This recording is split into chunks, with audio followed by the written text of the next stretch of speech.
ഇപ്പൊ മനസ്സിൽ എന്താണ് എക്കോ ചെയ്തുകൊണ്ടിരിക്കുന്നത്? ഞങ്ങൾ ഒരു റൂമർ കേട്ടു ലാലേട്ടന്റെ കൂടെയാണ് ആ നെക്സ്റ്റ് പടം വരുന്നതെന്ന്, ശരിയാണോ? അപ്പൊ നമുക്ക് എന്തോ വരുന്നുണ്ട് എന്നുള്ളൊരു കാര്യം ഉറപ്പായിട്ടുണ്ട് അല്ലേ? ശരിക്കും ഡീകോഡ് ചെയ്തിട്ടുണ്ടെങ്കിൽ നിങ്ങൾക്ക് മനസ്സിലാക്കി. ഹലോ ഗൈസ്, മലയാളം സിനിമയിലെ തന്നെ one of the hit cinemas സമ്മാനിച്ച ബ്രില്യൻ സിനിമ സമ്മാനിച്ച നമ്മുടെ സ്വന്തം എക്കോ മൂവിയിലെ ഡയറക്ടർ ദിൻജിത്ത് അയ്യത്താണ് ഇപ്പൊ നമ്മുടെ കൂടെ ഉള്ളത്. നമസ്കാരം ചേട്ടാ. നമസ്കാരം. ഇപ്പൊ മനസ്സിൽ എന്താണ് എക്കോ ചെയ്തുകൊണ്ടിരിക്കുന്നത്? വളരെ ഭയങ്കര ഹാപ്പി മൊമെന്റ് എന്ന് പറഞ്ഞാൽ അല്ല ഒന്നുമില്ല, 2 പടവും കഴിഞ്ഞ 24-ന് കിഷ്കിന്ധാടം ഹിറ്റായി, 25-ന് എക്കോ ഇറങ്ങി, അതും നല്ല രീതിയിൽ ആൾക്കാർ ചർച്ച ചെയ്തുകൊണ്ടിരിക്കുകയാണ്.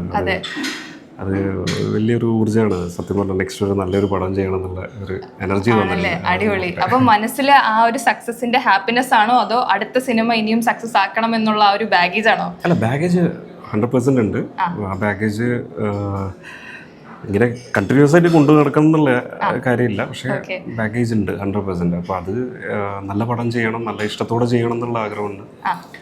അങ്ങനെ ഒരു സ്ക്രിപ്റ്റ് തുടങ്ങിയിട്ടുണ്ട്, അത് തീരാറായി. ഞങ്ങൾ ഒരു റൂമർ കേട്ടു ലാലേട്ടന്റെ കൂടെയാണ് ആ നെക്സ്റ്റ് പടം വരുന്നതെന്ന്, ശരിയാണോ?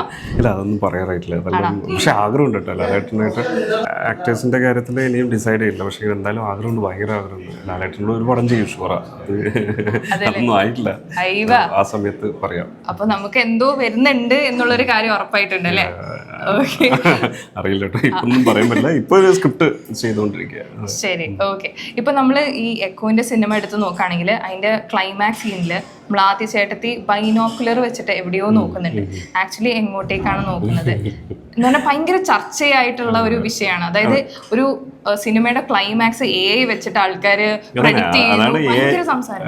ഹൗ ഡു യു ഫീൽ ആ അത്രയും ടോക്ക് വരുന്ന ഒരു സിനിമ? എന്താ പറഞ്ഞാൽ പ്രേക്ഷകൻ കാണാൻ ആഗ്രഹിക്കുന്ന ഒരു സാധനമാണ് അവിടെ നമ്മൾ കാണിച്ചിട്ടില്ല പ്രോപ്പറായിട്ട്. അത് നിങ്ങൾ AI-യിലൂടെ പല രീതിയിലും കണ്ടുകൊണ്ടിരിക്കുകയാണ്. അതാണ് നമ്മൾ ചില വിഷ്വലിൽ നമ്മൾ അവിടെ ഒരു ബൗണ്ടറി സെറ്റ് ചെയ്തിട്ട് നമ്മളൊരു വിഷ്വൽ കാണിച്ചിട്ടുണ്ടായിരുന്നെങ്കിൽ ചില സമയം അത് അതിൻ്റെ ഉള്ളിൽ തന്നെ നിങ്ങൾ നിൽക്കും. ഇതിപ്പോൾ എന്ന് പറഞ്ഞാൽ നിങ്ങൾക്ക് വൈഡർ ഒരു വിഷ്വലാണ് നിങ്ങൾക്കുള്ളിൽ. ആക്ച്വലി ഒരു പ്രേക്ഷകൻ എന്നുള്ളത് ഓരോരാളും അവരുടേതായിട്ടുള്ള ഒരു ഇൻ്റർപ്രിറ്റേഷൻ ഉണ്ടാവും, ഒരു വിഷ്വൽ ഉണ്ടാവും, അവർ അതിലൂടെ സഞ്ചരിച്ചുകൊണ്ടിരിക്കുന്നതാണ്. അതെനിക്ക് തോന്നുന്നു ആ ഫ്രസ്ട്രേഷനാണ്, അവർക്ക് കാണാൻ പറ്റാത്ത ഫ്രസ്ട്രേഷനാണ് ഇപ്പോൾ നിങ്ങൾ ഇപ്പോൾ AI-യിലൂടെയെല്ലാം കണ്ടുകൊണ്ടിരിക്കുന്നത്. അപ്പോൾ അത് നമ്മൾ അത്ര മതി, അതിനുശേഷം നിങ്ങൾ കാണുമെന്നുള്ള രീതിയിൽ തീരുമാനിച്ചു. അത് എനിക്കൊന്ന് അത് സക്സസ് തന്നെയാണ്. ആൾക്കാർ ചർച്ച ചെയ്തുകൊണ്ടിരിക്കുന്നത് അതുകൊണ്ടാണ്. ആ ഒരു ചർച്ചയാണ് ഇപ്പോഴും അത് ലൈവായിട്ട് നിൽക്കണമെന്ന് തോന്നുന്നു. അതവിടെ നമ്മളവിടെ സ്റ്റോപ്പായി നോക്കി, ഇതാണ് വിഷ്വലി, ഇതാണ് നടക്കുന്നതെന്ന് കാണിച്ചിട്ടുണ്ടായിരുന്നെങ്കിൽ ചില സമയം അവിടെ തന്നെ സ്റ്റോപ്പാണ്. ഓക്കെ, ഡൺ, ഈ ഫിലിം കഴിഞ്ഞു.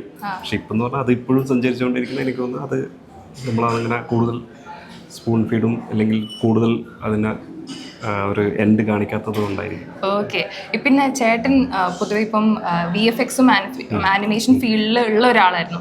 അപ്പം അത് വേണമെങ്കിൽ സിനിമയിൽ ഉപയോഗിക്കായിരുന്നു, പക്ഷെ അത് ഉപയോഗിച്ചില്ല. ഡോഗ്സിനെയൊക്കെ ട്രെയിൻ ചെയ്തെടുത്തു. അപ്പം അതിൻ്റെ പുറകിലുള്ള ഒരു അല്ല, ഡോഗ്സിന് എന്ന് പറഞ്ഞാലും നമുക്ക് നമ്മളെ ഒന്നെന്ന് പറഞ്ഞാൽ സന്ദീപിൻ്റെ പ്രോജക്റ്റ് സന്ദീപ് വന്ന് ഒരു വലിയൊരു സ്റ്റാർ ആയിട്ടില്ല എന്നുള്ളൊരു സംഭവമുണ്ട്. അപ്പോൾ അതിനുള്ള ഒരു ബഡ്ജറ്റ് ഉണ്ട്. അപ്പോൾ ആ ബഡ്ജറ്റിൽ നിൽക്കണം എന്നുണ്ട്. അപ്പോൾ നമ്മൾ ഈ CG എന്നെല്ലാം പറയുമ്പോൾ നമുക്ക് ആ CG വലിയൊരു എമൗണ്ടാണ് വരും. CG ഒരു ആനിമേഷനിൽ ചെയ്യാമെന്ന്. പക്ഷേ ഇതിൽ CG ഉണ്ട് കേട്ടോ, കുറേ CG ഉണ്ട്, നിങ്ങൾക്ക് അറിയാത്ത. ഡോഗ്സിൻ്റെ ഇല്ല കേട്ടോ, ഡോഗ്സിൻ്റെ ഇല്ല.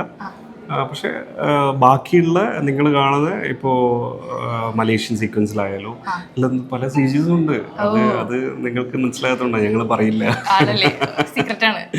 അപ്പോൾ അല്ല, അതിൽ കുറേ ഉണ്ട്. അത് നിങ്ങൾക്ക് ശരിക്കും അത് ഡീകോഡ് ചെയ്തിട്ടുണ്ടെങ്കിൽ നിങ്ങൾക്ക് മനസ്സിലാക്കി ഇത് CG ആണ്. പക്ഷേ അതിന് അങ്ങനെ CG ഇല്ലാത്ത രീതിയിൽ അത്രത്തോളം നല്ല ഡീറ്റെയിൽ ആയിട്ടാണ് CG ടീം ചെയ്തത്. അപ്പോൾ അതുകൊണ്ടാണ്. ശരി. അപ്പം ഇനി ഫോറസ്റ്റ് ബേസ്ഡ് പടം നമ്മൾ എടുക്കുകയാണെങ്കിൽ ഇപ്പോൾ കേരളത്തിലെ ബെസ്റ്റ് 3 ഫോറസ്റ്റുകൾ ഇതായിരിക്കും ലൊക്കേഷനായിട്ട് എടുക്കാൻ പറ്റുന്നത്, അങ്ങനെ പറയുകയാണെങ്കിൽ ഏതൊക്കെ ഫോറസ്റ്റ് ഏരിയകളായിരിക്കും?